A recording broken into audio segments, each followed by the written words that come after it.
let's get started with our opening prayers like we always do. So give me a second. We'll get started. Gurur Brahma, Gurur Vishnu, Guru Devo Maheshwaraha, Guru Sakshat Parbrahma, Tasmai Shri Guruve Namah. Vasudeva Sutam Devam Kamsachanurmardanam Devaki Paramanandam Krishnam Vande Jagadgurum Krishnam Vande Jagadgurum. Okay, so Radhe Radhe, good morning, good evening, everyone. So let's get started. We are on 5.24. We will do a quick recap and continue from where we left yesterday. Well recited, and you're welcome to follow along. Yonta sukhontararamah tathancharyoti yah sayogi brahma nirvanam brahma bhutodhigacchati. Okay, let's take a few hands.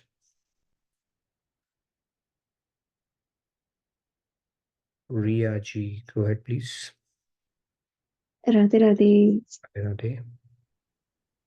Yontas sukhontaramas tatantarjyotir evayah sayogi brahma nirvanam brahma bhuto digacchati.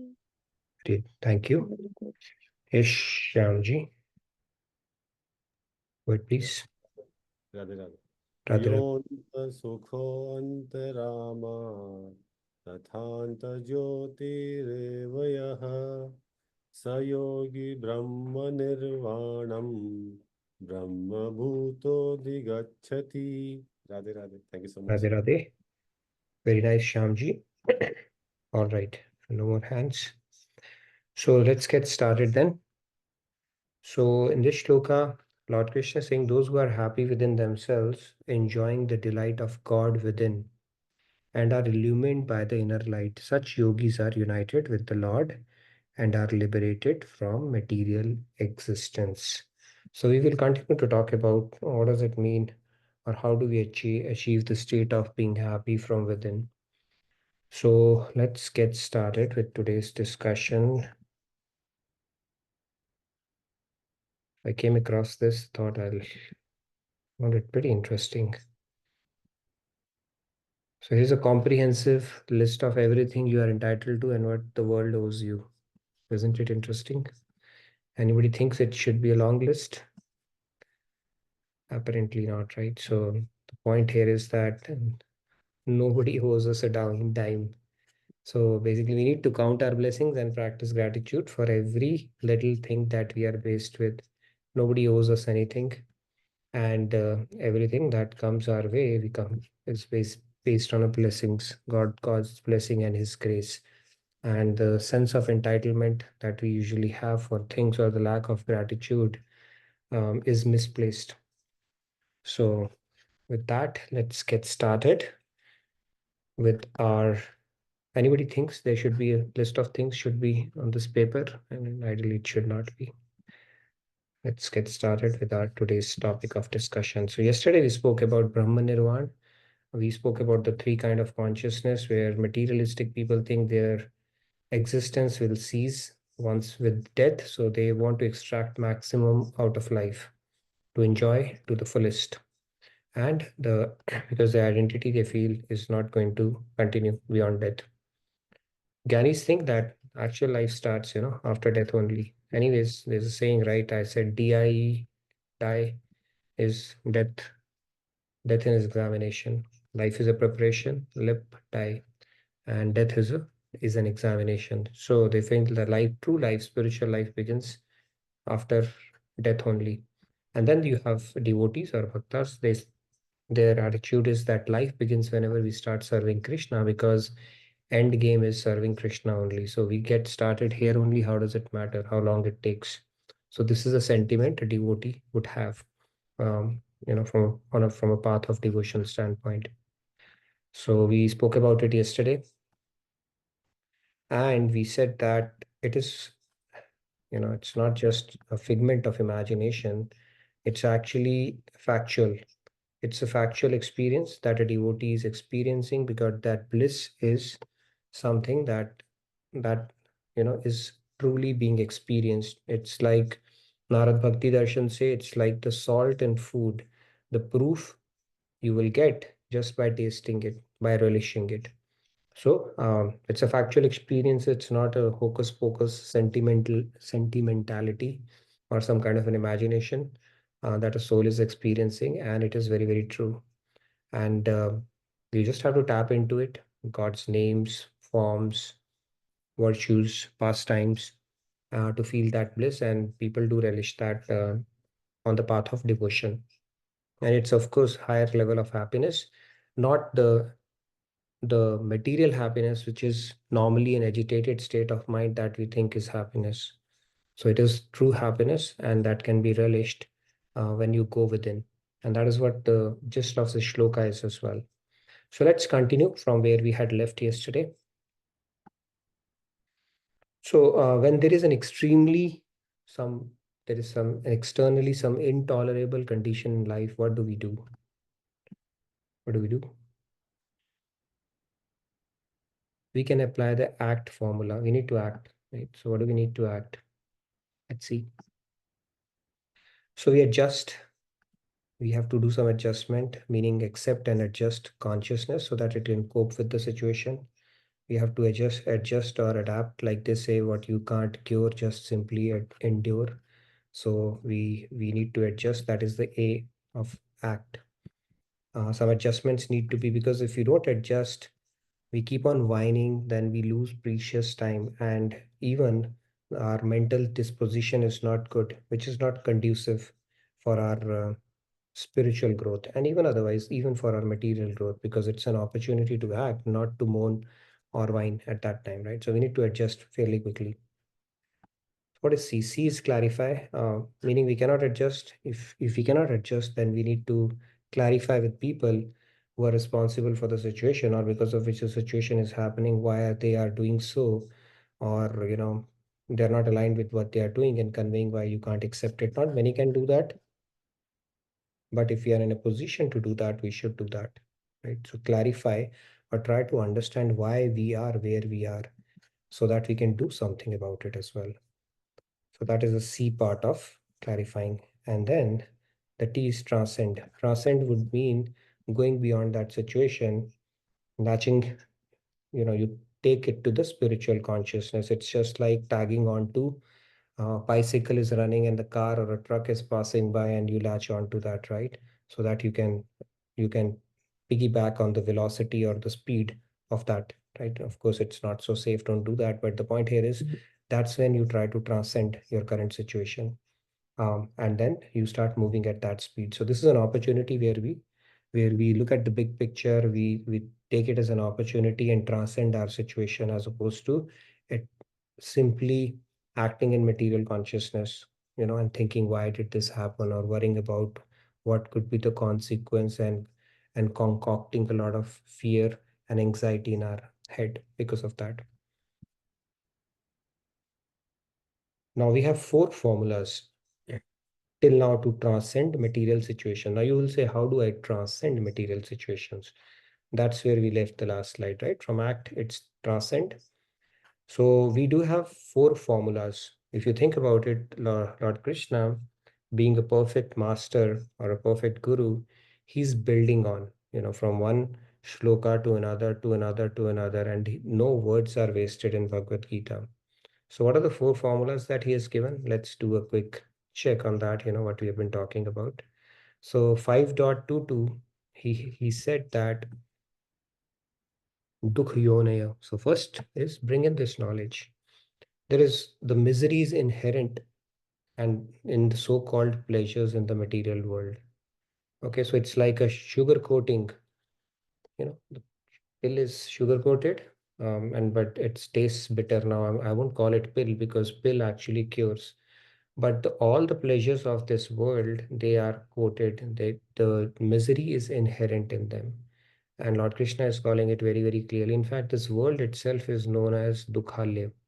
It's a place of misery. In fact, it's a prison house for people who have turned their back towards God and for the conditioned souls to to give them an opportunity to get out of that conditioning. So misery is inherent even in the worldly pleasures. And one of the spiritual laws is if you put in your happiness in something in this world, that particular thing, object, or person would be the cause of disappointment or misery for you in long run. You can't escape from that. So repose, put your happiness, if you start contemplating on that, on anybody or anything, any object, person, then it's just a matter of time before it will give you some kind of pain or disappointment, because nobody has that ability. So dukh yoni, that is in 5.22. So that's the first one. Then the second one was 5.23, where it's talking about sodhum. Sodom is basically means tolerate. There was another word used for tolerate in one of the previous verses in Bhagavad Gita. I think it's chapter 2, I forgot the verse, where he says Tansti Tikshasva. That is means tolerate. This word comes it's repeated multiple times in Bhagavad Gita. That power of tolerate, just to tolerate something is very good. It actually not only helps our mind, equips our mind to become stronger, but also a great quality to have. I think there was this guy. Um, there was an athlete. I forgot his name. I think Arthur Ashe or Barry something. He was asked that, "What is the secret to your success?" He said, "The secret to my success is my ability to tolerate pain more than others." So if you look at some of the people who excel in whatever they do, they have that ability to tolerate it better than others. And that this quality is very, very it's eulogized a lot of places in Bhagavad Gita as well. So in this particular case, it is the context here is tolerate material temptations that are not aligned with spiritual goals, so that you can remain sukhi, not sukhi but sukhi, happy. Okay, so the sodhum, this is the second formula. Then he goes on in 5.24, he goes on to say, you know Anta Sukho. That means enjoy the spiritual pleasures or delight of God within. This is what we are discussing right now. So this is the third thing. Then they say, okay, you need to resist the temptation and then you enjoy. And then how do you enjoy? Basically, he says that by turning your focus inwards. That is this one, you know, Sthantar Jyotireva. So this is how you turn your focus inwards, as opposed to having our focus outwards. Something from outside is going to come and make me happy. You start to shift your focus inwards, and that's when you start tapping into the fountain of bliss. Okay, at least the first step is taken. It's not that you turn inwards, you close your eyes, and the fountain of bliss is going to manifest. It's a journey, but that is what it is being told, because right now our direction itself is wrong, where we seek it from outside. Something from outside is going to come, or it is going to be in accordance with how we feel it should happen, and then it will make me happy. That equation or that understanding itself is incorrect, is what Lord Krishna is telling. So this is the first step formula, how he is built on these shlokas right from 5.22 to 5.24. Now let's move on. Let's talk about, what do we talk about? Anybody knows what is this? At least I don't know. Give me a sec. So does anybody know what is the story about? I have to find the story. Okay, give me a sec. I forgot it completely. Um, All right, this is Bhim and Bakasur story. If we remember when they went to the Agyatwas, so this demon, he used to, the villagers had made an arrangement that they will send one person so that he'll not, so he would eat one person from the village. And the hosts who were hosting the Pandavas, they were crying one day. And Kunti came to know that the reason for that, because the son or the father in that family was due to go to Bakasur as the what do you call that? Not bait, I should say that as the meal for the day. One person a day, Bakasur would ask from that villagers, and as a result, he had to go. And Kunti was, Kunti, when she came to know, she said, "Okay, these people have really helped us, so we need to do something about it." And as a good because she was very compassionate, she said, okay, let's do one thing. We will offer Bhim. He's the one who's the healthiest one, so he will have a hearty meal. So instead of sending your son, we will rather send Bhim to Bakasur. So that was the arrangement that was made. Now, what happens? So Bhim goes, and of course, he goes along with a lot of food. Truck was loaded with a lot of food, and it was sent to Bakasur. And when he goes there, with this demon, he liked to have human flesh, but because there was a cart full of food in that truck, and a couple of buffaloes were there, and a human being. I think that used to be his diet.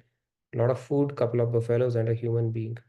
And in this case, Bhim reached that is he reached there where Bakasur lived, and Bhim was feeling hungry. He was a glutton as well, right? So he used to enjoy meals as well. So what he did was he started eating the food, all the food that he had brought along with him. Now Bakasur came out and saw Bhim eating all the food, and he was very upset. And he started punching Bhim on back. So when he started punching him, Bhim thought, somebody's massaging me, and he continued to eat. He did not bother. He said, okay, let him massage me, and I'll continue to eat. And Bakasur, he uprooted trees and he started hitting Bhim with that. And Bhim said, okay, he started giving me a little bit of tissue and deep massage now. So he continued eating happily. He was like not at all bothered at all. And now Bakasur, he rotated the cart, and now then that disturbed Bhim finally, right? Because his focus from food was shifted, and it was like now it's getting too much. So he grabbed Bakasur and put him under his armpit. Okay, that's what he did. And then peacefully continued to eat because his focus continued to be on the food. He liked food more than getting distracted by Bakasur. And after finishing his food, he drank water and turned to him and said, yeah, who are you? Okay, then that's when he asked for his introduction. And then at that time, they both entered into a duel, and it was pretty exciting, okay, fearful as well. They fought with trees and rocks, and finally Bhim caught hold of him by neck, broke his spine to pieces, and Bakasur fell dead. And where he had heaped so many skulls, killed so many human beings, that's where his grave was laid as well. So why am I telling this story? The reason for that is material problems are like Bakasur that come into our life. Okay, but when they come, we need to be like Bhim. Just suppose to focus on our spiritual goal. His goal was, eating at that moment. You continue to relish the bliss of kirtans, hearing lectures, serving, and all that stuff, prasadam and everything without getting distracted. So they will come and bang on us really hard. They will continue to pound us. That is how this is a dukh yoni. So there is no escape from material troubles. It is, you can take it for granted. Now, in the beginning, you take it with an attitude that God is, doing this stuff for our purification. Take it as an opportunity to purify yourself, and and then after the while, if it starts disturbing, finally, like it disturbed Bhim, eventually we saw that, right? Then we need to subdue them with our spiritual strength, like Bhima did in the end. And this spiritual strength is something that is built over time. It's the cushions or the padding that we are building. Even doing this satsang is a way to build those things, right? We don't do it, or you can't do it when you are already in trouble. Like there's a saying in English that you don't dig a well when your house is on fire. So when the going is fine, that's when we build these assets, spiritual assets, which will help us when the going gets tough. And that is what the spiritual strength is. And then you can call upon that spiritual strength, and then go through that, face that adversity uh, befittingly, as opposed to getting broken. Right? There is a saying, right? Sona sajjan sadhujan tute jude so bar, Durjan Kumbh Kumar ke dhakka de darar. So if you have really built spiritual strength, then nothing can break you. You will be very resilient. In fact, you might come out better and stronger from that experience. But if you have not done that, then one incident in life and it will just break you. You will be down and out, and that's about it. End of the story, it could be. So, this is the whole idea, and this will enable us to grow more and more strong to deal with those adversities better and better. So, the good thing about it is when we extend our limits, when we stretch ourselves, then we become better and stronger. And then we can, next time it happens, again better and stronger. And then it just makes us better over time. And what is meant by relishing spiritual pleasures in spite of material obstacles? A devotee becomes very adept and expert in handling pressure of obstacles in life. Then it doesn't disturb a devotee. They don't lose their peace of mind. They can still think clearly and make decisions appropriate for that occasion, as opposed to getting panicked or creating a lot of chaos in their head. So that is one thing that happens, which again goes back to the verse that we are talking about. This is called antarama. So this, right? Antaramaha tathantar jyotireva yara. So the antarama aspect is the relishing that spiritual bliss that we are talking about in this shloka. And that can only happen when you are adept, and you have built a lot of spiritual strength around it, and you don't get distracted with anything that comes in the way, right? In case of Bhim, he was very focused. He was still relishing it. It was not a big deal for him at that time. He was, because he had a lot of strength. He said he could take care of him. So he was not bothered by this demon, although that demon was very powerful. So that is the whole idea. And even, right, if you are going to buy sweets, let's say the occasion is Diwali, then you don't fight with everybody on the way to say, hey, why you're not selling sweets? Because there will be tons of other shops on the way as well. You stay focused. And that single-minded focus, that clarity is there in devotees. And then when these kind of situations come, they are pretty expert and adept in handling those. And they do understand that nobody is immune from these kind of difficulties, because we are in Dukhyoni, we are in Dukhale only. So that is where knowledge comes in handy. So it's not like, oh my God, what is happening with me? They do understand it's a part and parcel of life, and we just have to face it with poise and grace. Okay, so with that, do we have anything? Yeah, we do have something. Here we'll have a bit of a discussion too. So here, do you see something? Any observations? So you have to pass some time now as well, right? When I don't have enough content, then I ask questions like this. Anything you're seeing here? Yes, Shamji. Right. Big ship, small ship, sea, sky. What is anything that stands out here in this picture? Sandhya, yes, go ahead. Small ship is in the way of big ship. Yeah. In Sorry. the way. Okay. All right. Yes, Sandhya, you wanted to add something? You are saying, but we can't lip read. I was saying unmute me. Yeah, Radhe Radhe. I think it is tied. The small one is tied to the big one. Tied to the, okay. All right.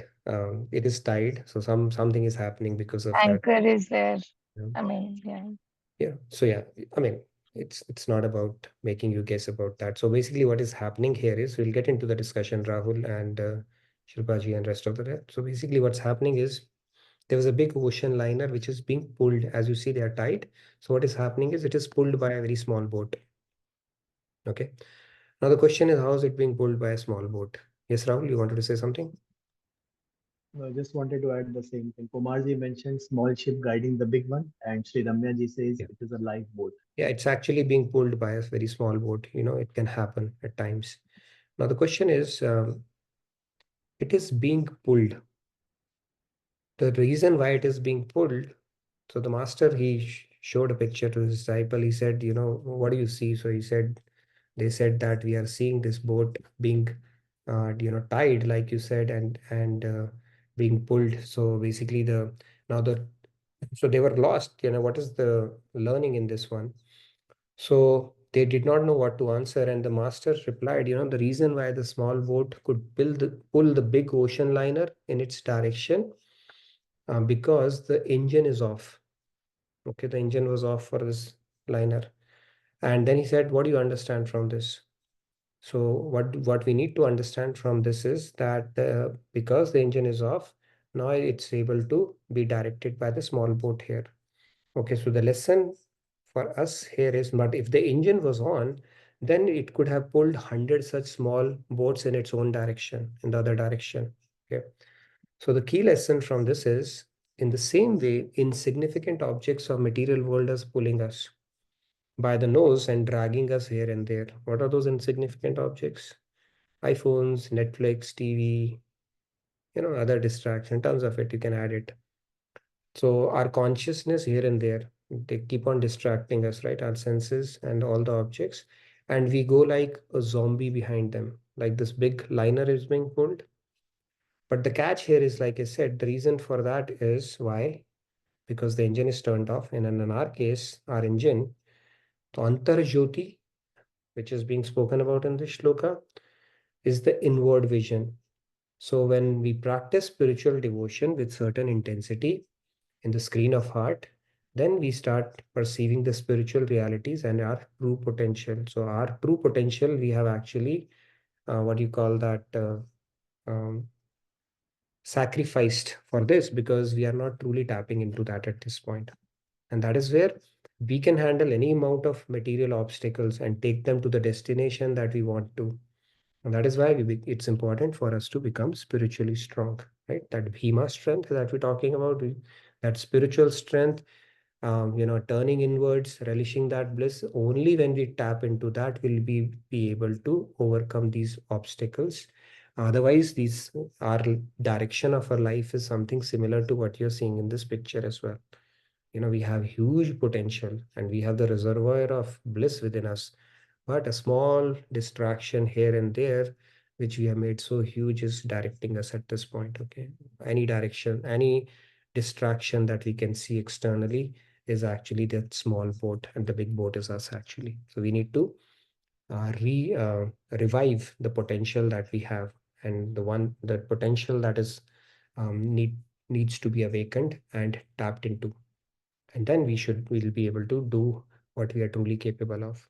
We are capable of much more than what we give ourselves credit for, but that can only happen when we turn inwards, when we practice spirituality, when we awaken our true potential, by turning our focus inwards and start tapping into the bliss which is inside, because that only when you get a higher bliss or you start relishing that bliss would you be incentivized to cut the temptations that you see on the outside. And then it becomes mutually reinforcing. You'll start growing out of it, and then of course your spiritual resilience will increase, your inner bliss will increase, and then you are well and truly on your way. So with that said, I'll take a break now. Any questions? That's all I had for today. Yes, Shilpa. Radhe Radhe Radhe Radhe Nitinji sir. Radhe Radhe. So I see this picture.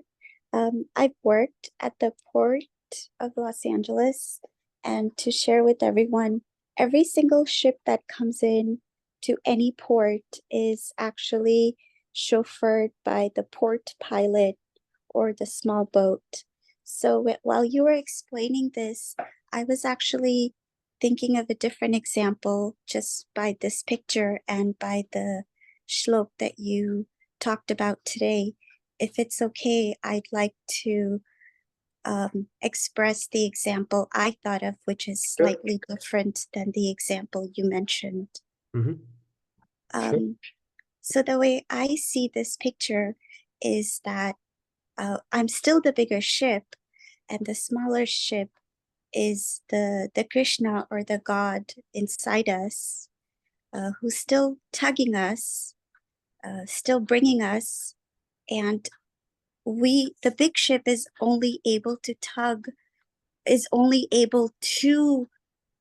follow the small ship when the big ship has turned off the engine, just like you said, which is true. So I can only follow the small ship or the Krishna inside me when I have surrendered. I mean, you can say inside or the Vedas or Gitas, when I have surrendered to God. And the Dukh Yoni that you mentioned in this shloka, I will go through the Dukh, things will come. I'll have to learn my lessons through that because I don't know the big picture.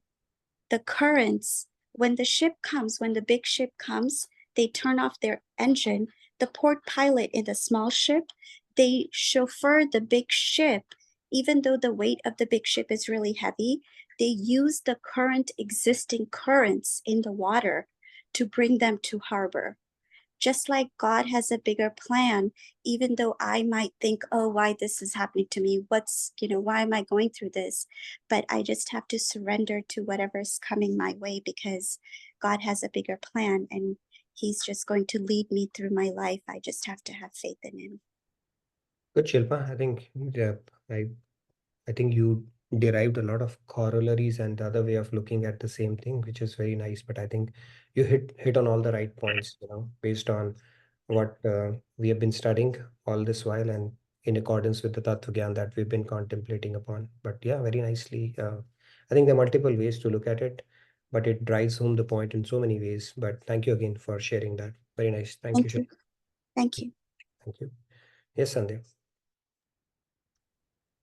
Actually, this is regarding the previous slide, I guess. Which one? Okay, this one. You mentioned practices that one should do, like Bhima was focusing on the right practices. And as per spirituality, we should focus on these practices. So I just wanted to get a sense, like, are they all considered equal, equivalent, or is there a hierarchy? Or between what? The practices which I mentioned, like hearing kirtan, lectures, serving other devotees, having prasadam. So, see, there is a Navada Bhakti, Mm-hmm. and then there is a Tridha Bhakti, simplified Bhakti. So the key thing is to take your mind to God, right? Mm-hmm. So in that sense, whatever helps you do that, and then in Kali Yuga especially, the Kirtan is glorified because that gives you an opportunity to not only take your mind but engage your senses as well. But that doesn't mean Kirtan is the way to go, right? Harinam Sankirtan is the way to go in Kali Yuga, right? Chaitanya Mahaprabhu had said the same. And then, but then if you can contemplate in without Kirtan, with complete silence, that is fine. The key is to take your mind to God, whatever works for you. No, but if nothing is working for you, then probably hearing lectures would be the next thing, right? And if that is also not working, then having prasad and then taking a walk probably. But if you look at from a hierarchy standpoint, then you have anything that takes your mind to God, and typically I would say Kirtan is the way, because in that case you are able to engage your senses as well, right? And then So you're should one think of a criteria of selfish or selfless here, or just the criteria of attaching mind to God is good enough? selfless what? Selfish or selfless, should that criteria be considered Sakam and versus? Sakam and Nishkam Bhakti, you're saying. Mm, See, we are inherently selfish. I don't have an exact answer for this. If you are doing bhakti, at least you're doing bhakti, sakamta is fine, even if it's sakamta to begin with. And then I think God or Guru will have some technology to take it to nishkamta, but the knowledge would help even in that case, right? But for us, um, to be nishkam right from the word go is next to impossible. It's a practice we can do, right? When we are doing seva, who are we doing it for? Am I getting into the trap of enjoying it for myself? Or if I enjoy something and somebody comes and says, hey, you don't have to do that, you have to do completely something that you don't like, how quickly I can adapt to that, right? So those are some of the things. But can we acquire it ourselves, or do we need grace of God? I would say we have to rely on grace of God to get into that from Sakam to Nishkam as well, provided we are putting in efforts towards it. But I think Sakam is fine to begin with and then see how it goes.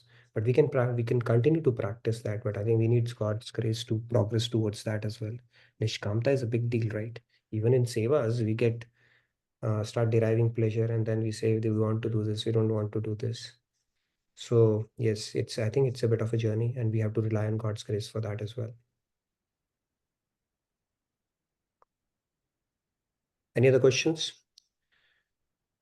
I know I'm covering things very quickly and wrapping up stuff quickly as well these days. I still have to set my meter. I think after a break, I've become very quick, or maybe any other questions? So by the way, tomorrow we are going to have, we will conclude this shloka, and we have spiritual cash-up segment as well. So look forward to that. It's going to be an amazing session tomorrow, and we will talk about some more. We'll wrap up this shloka tomorrow in tomorrow's session as well. Anything related to any other slide that you want to talk about? We spoke about this as well. And then do you want to say anything on this, the comprehensive list of everything you're entitled to and what the world owes you? Anybody feels a sense of entitlement around it? Okay, nobody. That's good then. So I think we're good then. We can wrap it up sooner today. You can have more sadhana time. Yes, Pratyusha, go ahead. Radhe Radhe everyone, Radhe Radhe Shah. Actually, I was thinking about Sandhya's question, and one thought came up. Like I've heard somewhere, like in the Satya Yoga, people do dhyan, and in the Treta Yuga, people do yajnas for God realization, and for Kali Yuga, they do chanting. Oh, okay. So, what I heard was it is like in the Satyuga, people's mind are so pure that they are never distracted by anything, and because of which it is very easy for them to do dhyan on anything. But as we proceed and we come to the Kali Yuga and whatever practices that you have laid up there, if you actually truly see only by kirtan or consciously putting our mind in God, we can, because and it is very difficult because we are always distracted in this era. So that is why it is very easy, but it is equally very difficult to do that practice, to put the mind in God. And that is what I think others can be supplementary, but this will help the most.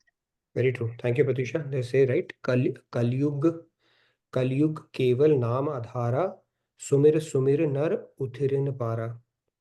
So in Kalyug, the naam adhara, it's not the Aadhaar card, okay, that is being spoken about. So that means you have to base this on the naam. So it is very important. And if you can supplement it with the remembrance, it is like sone pe suhaga, like they call it, right? So that is the key thing. So God also knew that in Kalyug, our intellectual abilities will be weakened. Our physical abilities will be weakened. And so we don't have the ability to do so much of dhyan, like which was probably in the previous ages, or austerities like in Satyug, the Rishi Munis, they could do. So he knew that we don't have that ability. Arjun could understand Bhagavad Gita in 3 hours, I think probably around 3 hours, and be able to implement it as well. And our sages, they would hear the scriptures once, and that knowledge will get downloaded, and they would translate it without any transmission loss as a Shruti Praman from master to disciple. We don't have that ability. So he understands that he has to make it easy for us. And that is why just take name. But that also, and remembrance. So that also becomes so difficult for us because, we are all messed up here. And also they say, right, even in the previous ages, if you look at it, when it was Satyug, it was, even Satyug, in Satyug, the Asuras and Suras, the demons and the Devatas, they were in different planets altogether. So this distance was, and then in Treta, they came in the same planet. That is Ravan and Ram. Right? The countries were different. And then in Dwapar, they came in the same family, Kauravas and Pandavas. And then in Kalyugs, both are residing within you only. So if God were to kill demons, he will have to kill all of us. Now we have a dark side and we have a brighter side, which we are going to talk about a little bit about that tomorrow. how do we need to acknowledge why dark side is important and why we need to acknowledge it so that we can work on the brighter side of us, right? So this is the way when we do the Naam, it starts removing that evil, cleansing that aspect and strengthening our brighter side. So that is the name of God and his remembrance is very, very important, right? You do the Roop Dhyan part of it, or you chant him with remembrance, and you do Kirtan, Shravan, Kirtan. These practices are absolutely, very, very, very powerful and absolutely must do in Kali Yuga. So the greater the threat, the higher the opportunity that is being presented. It is simple and yet difficult because our mind is so distracted in Kali Yuga, right? We need so many triggers just to remember God. And despite our best intention, we still forget. So, yes. Thank you, Pratusha. Yes, Falguni ji. Yeah. Radhe Radhe Nitin ji. Good to be back after a long time. And as usual, thank you for a wonderful session. I just was wondering that spiritual strength, which you said comes when you do satsang and all that, but also with the spiritual sense, is there a kind of a sense of security which comes along, which helps us to tide over the difficult situations in life? Security. What I mean is that, what I want to say is that with spiritual sense comes the security, because ultimately, I think we are also looking for that security in life, So is it somewhere related to that also? I was just wondering. Security of life means you should not have obstacles, or the path should be simple so that you can focus on devotion. Is that what you mean? No, security is just like we all want to be secure. So just like you feel that, okay, this is secure. Like you are always, like, say for example, a job. So you're in the job, you're looking for security. So you're trying your best to do something so that, you're giving your best so that, your job is secure. So like that also in life, but like what I want to understand is that when we say spiritual strength, so does the spiritual strength also arise because of the listening to kirtans and reading, we get that sense of security that, okay, I'm secure. Like, so is there a relation between the two, or is it like secure? Okay, no, I understand. See, it's like this. The way I understand, okay, and feel free to chime in if you have. It's like things don't get any easier. You just become better. So okay. it's like you can take on more. So like people say, why me? A devotee says, why not me? So things don't become easy, you become better. So then they automatically start seeming easier for you because you have to go through it, and God has his own ways of testing you. That doesn't mean he's intentionally trying to trouble you, but then the point is you start transcending those stuff. It's like whatever. Narsi Mehta, if you think about Narsi Mehta, he experienced one of the biggest tragedies from a material standpoint. If you think about it, I think his entire house was burnt, his family was burnt. And what was his attitude? Did he cry and say, God, why did you do it to me? Because I used to worship you so much. You should have kept me, my family secure and my peace secure, mental peace secure. Instead, he said, okay, good God, okay, you did that, and now I can only focus on you. That I think he said some famous verse. If anybody remembers, you can talk about that. This janjal is also finished. Yeah. Bhangi janjar sukhe bhaji sukh prabhu janjal. Yeah, now I can only focus on you. So that is his attitude towards it. Did it become easy? Did he become more secure? No. He just became better equipped to handle and look at that particular situation. Okay. Yeah. I got it. Yeah. No worries. But yeah, I mean, it can happen if something is an impediment to your stuff, right? Those kind of things happen. At least I don't know if it is a formula for that or not, but as I see that if when you start making spirituality as a focal point or the center of your life, other things typically start aligning so that you can focus on that. Right. I mean, but there's not a formula around it, but I feel it happens at times, when you make it a priority, then all the distractions, they start aligning so that you can focus on that aspect. At least my personal experience says that, but I don't know if others have something similar to say. Yeah. Okay. Thank you, Nitin ji. No worries. Thank you, Falguni ji, and welcome back. Good to have you back. Yes, Rahul ji. I think Radhe we're Radhe. still going to wrap it up at 10, so we can take maybe a minute each and then wrap it up. Yeah, Priyaji wanted to see that act slide. If you can go back, maybe she wanted that. The previous for the next? The act slide, the slide act where you were showing those. Act. Okay. Yeah, I remember act. Okay, now that you've asked for this slide, this will definitely come up in our quiz. Okay, quiz masters. And there are two comments which I would like to read. The first one is from Monica ji. Nitin ji, thank you for pacing it up. The amount of questions we have now just proves that we have been grasping the knowledge well. So less question. And also giving some time back for sadhana is just elevating our spiritual journey. Radhe Radhe. Thank you, Monica ji, and good to see you this session. And the second comment is from Himanshu ji that he made a point on the Falguni ji's answer that it is based on the intention and thoughts sometimes why you are doing devotion. Because if we need security, we are still not there. We need to revise the true knowledge in that case.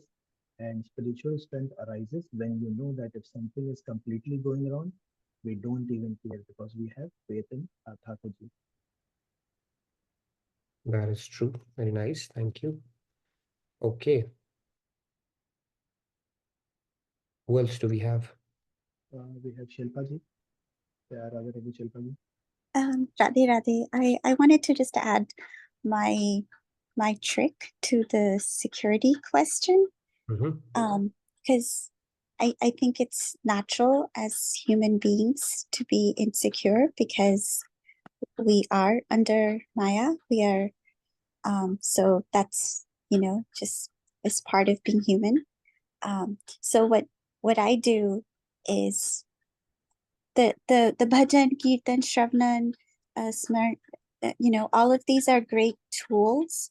Going to the retreat, listening to Swamiji, the Bhakti Radio, all of these are great tools to continuously remind ourselves that God is with us. Gaining knowledge is another tool to remember that God is with us. I think that's what Maharaji continues to tell us. So whenever I feel insecure, that's what I think. And someone mentioned the job thing, right? Like if you have a contract at your job, then you have that job until December 31st, blah, blah, blah. That is a secure way. Your job is till December 31st. So until that day, you're not going to worry. It's a fact. So same way, if you replace your thought with another fact, that if you're doing something, fact, your supreme father is with you, and that's a fact. Your supreme brother is with you. Your supreme friend is with you. Those are all facts, whatever you're doing. So that's what I try to replace my thought with that fact. And that helps me become secure in whatever I'm doing, whether it's a personal thing, professional thing, or something very, just meeting somebody new or anything. It's just replace that in my head with a fact, because I think our brain or my brain works logically. And so that's a trick that I use is replace with a fact.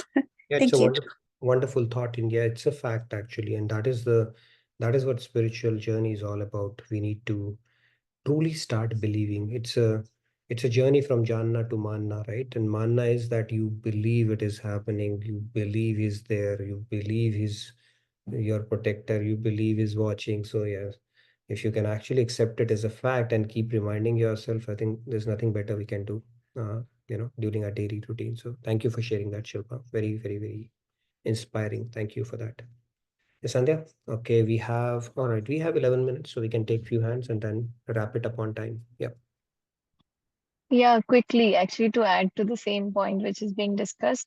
So this example of Arjun, when it was declared that he will be killed the next day, and he said, I have no worries at all because Krishna is there and Krishna was all worried for him, right? So, मेरी चिंता हरि करे मैं करूं हरि का चिंतन. So that is an attitude of a surrendered devotee, right? So, and this particular statement, having firm faith in the protection of God, that's one of the principles in surrender. So I think that if we keep on practicing and reminding us of that, as It's Shilpaji also mentioned. Yeah. very nice. It's a life of freedom, right? How nice it would be if somebody is saying, I've taken responsibility for you and we have truly believed it and can live that every moment. It's such a freedom, life of freedom. It's like you've hit a jackpot and you're done. Like, okay, whatever. It's a great feeling to have. Right? But we have to earn it and work towards it gradually. Shyamji, go ahead, please. And then 2 more hands. Yes, Shyamji, go ahead, please. Radhe Radhe. This is a comment Please from fill out the feedback tracker as well.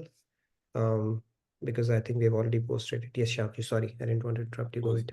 This is a comment from Dhrubil ji. आज एक बहुत महान दिन है. आज शयनी एकादशी है as per Hindu tradition. Oh. And on this day, it is also called Ashari Ekadashi. It is considered to be a day where Bhagwan Vishnu or Vitthal go into Yoga Nidra in Kshir Sagar, ocean of milk. In some traditions in the Maharashtra region, it is when the 200 plus kilometer walking journey spanning 21 days called Vari Yatra culminates at the Vithoba temple in Pandharpur. It is also called Chaini Ekadashi. As per us, on this day, Bhagwan Vishnu goes into Yoga Nidra for 4 months. So this is today Ekadashi and next Ekadashis which follow what these 8 Ekadashis are told to be very auspicious Ekadashis. So आज हमारे भगवान जी is going into Yoga Nidra. This is by Dhruv. Thank you for sharing that information. Yeah. In fact, it is Lord Vishnu's sleep only which is causing us to, go and come back and all that, right? Mahavishnu's sleep, he goes to Yoga Nidra and then Mahapralaya happens and then he releases us back. Okay, his sleep is pretty long as well. And Vishnu's dreams and everything manifests, right? So we get unleashed only if we could not sleep for a change, I think. But anyways, yes, Kumarji, you wanted to add anything more? Kumarji, go ahead, please. Yep. Jai Shri Ram, Jai Hanuman, everyone. Glad to be back after the big break. So on this question on, do we feel safe? Yes. And how does it happen, right? While in the material realm, before coming into this spiritual path, we are driven by our senses. So all kinds of negative emotions like fear, lust, anger, jealousy remains in us and we don't know how to manage it, right? But once we are in this beautiful path, we understand that we are souls, not just the body and mind, right? We are mainly the souls, and we look to God, who is the supreme soul, right? We look to join him, and thereby we get better control of our lives. We are able to be an observer instead of reacting to situations. Hence, we feel safer as we feel more in control. Thank you. Jai Shri Ram. No, that's a great way to look at it. Thank you for sharing that. Thank you and welcome back, Kumarji. Good to hear from you. Yes, Sajidji, last but not the least, please go ahead. Yes, Radhe Radhe. Radhe Radhe. Nitinji, to add to the discussion, it's a very good point regarding safety. Actually, life jacket, when you are traveling you are going into the river or sea, the life jacket is the safety aspect, safety gadget. So spirituality, religion is something like that. And the so many preachings are given to us. That is the safety, security, safety instructions. If you follow those things, it's just like your life jacket, I believe. True. I think that's and secondly, the very good example of the 2 ships, the ignition is within you, engine, and it equivalent to the IC engine is the fire. So ignition, if you are ignited and you have your own path, then nothing can disturb you. Nothing can distract you. Radhe Radhe. Very true. These are interesting analogies deriving out of it. So thank you. Not only this, actually the engine can be designed by the engineers and can be repaired by the laymen's technicians. So that is also analogy that spirituality can be followed by the Gyan Marg as well as Bhakti Marg. No, that's a good one. Thank you for sharing that. Radhe Radhe. Radhe Radhe. Thank you, Ajit ji. Pratyusha, real quick. Yes, Radhe. Actually, I wanted to add about the security. Why do we need security? To live a beautiful life, to live a good life, and the ultimate goal of life is for God realization, right? So security for God realization. So the only one fact actually we can remember is we will die, and therefore, if we are given a good life, we have to go and achieve our goal. So that's why you need security. Great way of looking at it. Yes, I think if we really invest in spirituality and we can work towards earning another human life if we are not able to complete the journey in this one, that's a great sense, great thing to work towards. Actually, that should give us security at the back of our mind as well. Very nice, good discussion, everybody. So please fill out the feedback tracker. So thank you again for your enthusiastic participation. And like I said, tomorrow we will have an interesting discussion on, the some of the concepts that we're going to wrap up on this shloka. And then, of course, we have the spiritual cash-up segment as well tomorrow. So I look forward to seeing you tomorrow. Yes, Shrirama, you wanted to say something? Go ahead, please. Radhe Radhe Nitinji. I raised my hand for bhajan. I felt very incomplete without bhajan. You want to say something? Go ahead. I wanted to sing. Okay, we don't have that actually today, so Any Swamiji's bhajan is okay? go ahead. If you want to say a few lines, that's fine. Yes. Can I start? Yeah, Can I sure. start? Okay, thank you. Ore more man Shri Radhika Raman निशिदिन गुण कण गाए जा ओरे मोरे मन श्री राधिका रमन निशिदिन गुण कण गाए जा श्यामा श्याम मिलन हित नित प्रति नैन नीर बहाए जा मन गोविंद गुण गाए जा ओरे मोरे मन श्री राधिका रमन निशिदिन गुण गण गाए जा. Thank you. Thank you, Shriramya. Good to hear from you as well. So thank you again, everybody. I look forward to seeing you tomorrow. So Radhe Radhe, good night, good day from my side. Thank you.